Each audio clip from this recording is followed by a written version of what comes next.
GST आने से पहले गुड्स जहाँ पे प्रोड्यूस होते थे उसी स्टेट को उसके ऊपर जो टैक्स था वो रखने को मिलता था। सो मान लो अगर गुड्स महाराष्ट्र में बने हैं एंड दिल्ली में सेल हुए हैं तो उसके ऊपर जो टैक्स होता था वो महाराष्ट्र रखता था।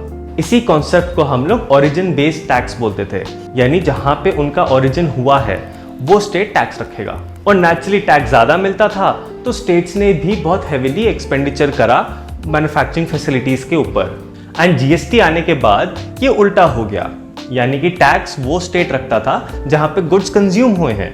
यानी इसी एग्जाम्पल में फिर दिल्ली गवर्नमेंट को उसके ऊपर टैक्स मिलता था। तो अब प्रोडक्शन जिन स्टेट्स में हो रहा था उनको कुछ नहीं मिलना था, अब टैक्स जाता वहाँ पे जहाँ पे कंजम्पशन हो रहा था, और इसी चीज़ को हम लोग कंजम्पशन बेस्ड टैक्स बोलते हैं। तो अब सीधी सी बात थी, ये हाई प्रोड्यूसिंग स्टेट्स को चिंता होने लग गई। तो ऐसे स्टेट्स बहुत हेजिटेंट थे जीएसटी को लाने के लिए।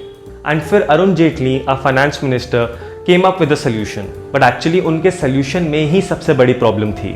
तो उनने क्या किया, उनने सारे स्टेट से ये पूछा कि भाई तुम्हारा जीएसटी से पहले यानी 2015-16 में तुम लोगों का टैक्स से रेवेन्यू कितना है, एंड लेट्स से कि ये फिगर हर साल 14% से बढ़ती जाएगी। तो यानी अगर जीएसटी एप्लीकेबल नहीं होता तो भाई हर साल आपको इसके ऊपर 14% की कंपाउंडिंग होती और इतना आपका रेवेन्यू बनता जाता, तो आपको आज भी उतना ही मिलेगा।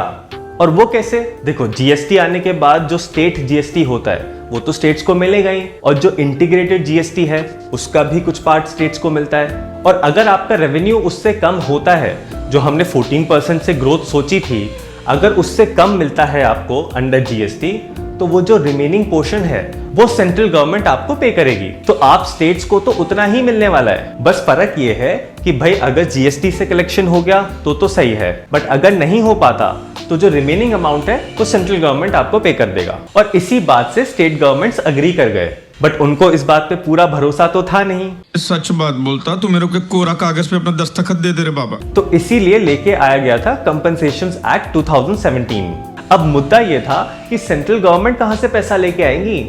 उसने स्टेट्स को तो बोल दिया कि हम लोग आपको कंपनसेट कर देंगे फॉर एनी लॉस, बट पैसे कहां से आएंगे सेंट्रल गवर्नमेंट के पास। तो इसीलिए गवर्नमेंट ने इंट्रोड्यूस किया जीएसटी कंपनसेशन सेस। तो ये जो टैक्स था ये पहले ही डिसाइडेड था कि भाई ये सिर्फ 5 साल के लिए ही एप्लीकेबल होगा, यानी ये खत्म हो जाएगा जून 2022 में। तो जैसे इस टैक्स के नाम से ही पता लग रहा है, इसका पर्पस क्या था कि भाई जो इससे रेवेन्यू कलेक्ट होगा उससे हम लोग स्टेट्स को कंपनसेट करेंगे। और ये टैक्स लगता है luxury goods and sin goods के ऊपर। तो जीएसटी कंपनसेशन सेस ये हर चीज के ऊपर नहीं लगता। और इसके 5 इयर्स का रीजन ये था कि भाई ठीक है, जीएसटी अभी इंप्लीमेंट हो रहा है, तो स्टार्टिंग में हो सकता है स्टेट्स को उसकी वजह से कुछ लॉसेस हो, but in the long run states will survive. तो इसलिए इसका जो ड्यूरेशन था वो सिर्फ 5 साल तक के लिए रखा हुआ था।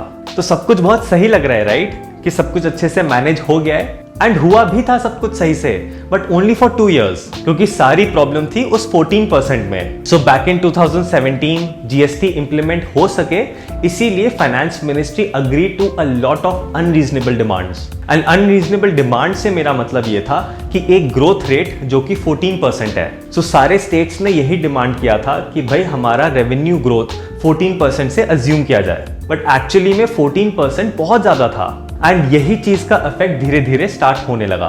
सो इन 2019-20 इंडिया ने फेस करा एक इकोनॉमिक स्लोडाउन, जहां पे ग्रोथ रेट लगभग 7% था। तो सीधी सी बात है यार, अगर गवर्नमेंट के पास ही पैसा नहीं आएगा तो भाई वो कहां से स्टेट्स को आगे पैसा देगा। तो ग्रोथ रेट हो रहा है 7% से, बट आपने स्टेट्स को प्रॉमिस किया था कि भाई ग्रोथ कितने से होगा, 14% से। अब जो ये गैप आ रहा है, तो जितना ये गैप बढ़ता जाएगा उतना ही तो फिर सेंट्रल गवर्नमेंट को ज्यादा पे करना पड़ेगा स्टेट गवर्नमेंट्स को। एंड इन 2020-21 कोरोना आ गया और उसका तो बहुत ही खराब इंपैक्ट रहा हमारी ग्रोथ पे। बट अगेन वही कहानी हो गई कि गवर्नमेंट ने तो प्रॉमिस करा हुआ था कि भाई 14% से ग्रोथ होगा और हम कंपनसेट करेंगे आपको to make it 14%, but central government के पास पैसे ही नहीं आ रहे। तो भाई अगेन वो कहां से देगा। एंड दूसरी तरफ अगर आपको ध्यान हो तो कंपनसेशन सेस की वैलिडिटी तो सिर्फ 5 इयर्स की थी, जो कि जून 2022 में खत्म होनी थी। तो भाई अब तो जीएसटी कंपनसेशन सेस भी खत्म होने वाला है, तो अब कहां से रेवेन्यू आएगा। तो अब जो छोटा मोटा रेवेन्यू आ भी रहा था वहां से, अब वो भी बंद हो जाएगा।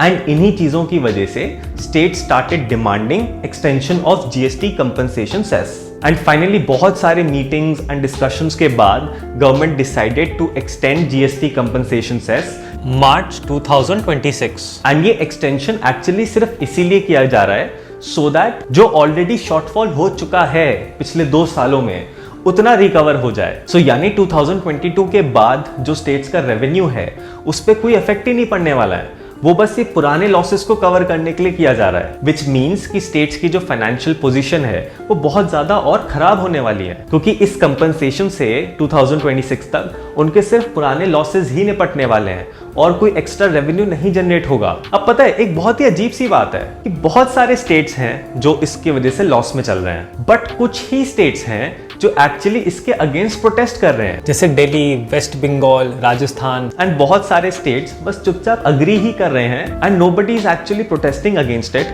Despite of being in heavy losses. So may be this is a coincidence कि भाई वो स्टेट्स कुछ बोल ही नहीं रहे हैं, और maybe there is a political angle to it. So I hope आपको इस वीडियो से ये समझ आया होगा कि जीएसटी कंपनसेशन सेस एक्चुअली में होता क्यों है एंड इसे क्यों इंट्रोड्यूस किया गया था। मैं मिलता हूं आपसे नेक्स्ट वीडियो में एक नए टॉपिक के साथ। Till then take care and have a nice day.